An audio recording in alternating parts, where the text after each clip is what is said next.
Tyler Nelson, how are you, my friend? Good, Clifton. How are you? I'm doing great. So we're at the 2023 Eastern Energy Expo. And I came here myself to learn more about the fuel oil industry and heating industry that I don't encounter a lot.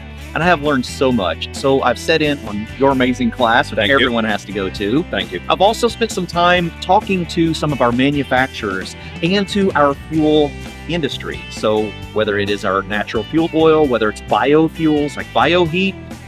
So one of the things that I keep hearing a lot is the amount of equipment that goes back to manufacturers as warranty items that have nothing to do with warranty at all. So tell me a little bit about what you see from the industry, especially as far as commissioning and installation or improper commissioning and installation of equipment. Sure thing. So one of the issues we have is that people are not commissioning equipment using an analyzer.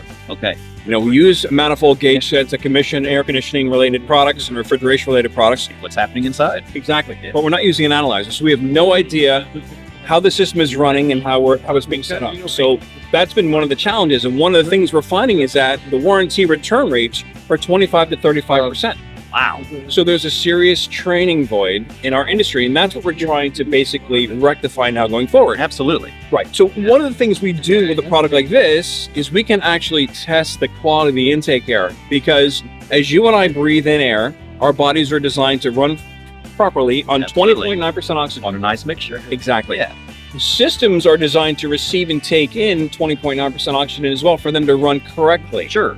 Anything else is a detriment to that system. So if you're not taking in 20.9% oxygen, all the mechanicals down below with the carbonic acid and everything else, all the other NOx and everything else that's produced, Are being affected. exactly, and it's deteriorating. Wow. So what we're doing is we're returning equipment to a manufacturer that we're saying, this is garbage, this isn't running right. People know. Like I've had deterioration in a few years and it was supposed to last 20. Right, and the equipment looks like it's been on a ship running for 20 years out in the open ocean. Exactly. And it's not, it's been in a home for 3. You're right. So what's happening is that we're returning it because we think they made a manufacturing defect.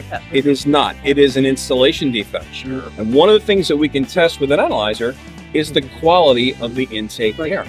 So we can actually put a probe such as this, right, into the fresh air intake, and we can actually look at our analyzer screen, and if we have anything less than 20.9% oxygen, we have cross-contamination, which means Our combustion circuit. exactly, which means we have less than 20.9 coming back. Now that cross-contamination can be coming from a multitude of sources.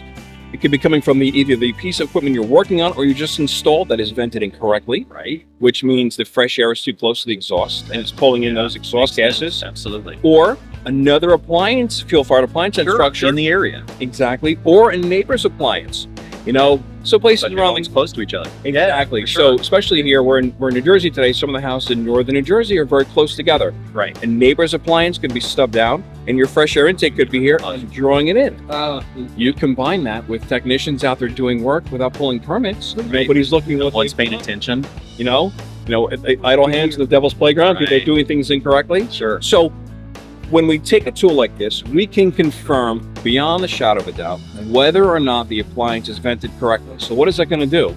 Through the education of programs like you run and what we're trying to do here at Sauermann, we're going to hopefully drop down those amount of warranty claims, See that. which will place the proper favorability of the reputation to the manufacturer back in their hands. Have we seen that in other markets? Other in parts of our industry? Yes, we have seen other parts of the industry where that's taking place, where we're finding that usage of a tool like this Right. as either commissioning or a diagnostics tool Right. or a maintenance tool has actually helped to lower the warranty. I can see that. And then you couple that with the fact that it, from a CO safety perspective, it acts as a CO monitor as well as the other functions. Personal protection device as well. Exactly. And everybody thinks with these that it's O2, CO, and CO2, Right. and that's where it begins and that's where it ends. That is simply where it begins. From a commissioning, diagnostics, and maintenance, as you heard today from my presentation, Yeah, sure. it is far more tentacles than that, and it is far more value and should be an everyday carry or an EDC for every technician. Wonderful. All right, Tyler, thank you so much for joining us It's a today. pleasure. Learn a little bit more. Where? At Sauermann.com or Sauermann.us. Awesome. Thank you, Clifton. Thanks for joining us. Appreciate it.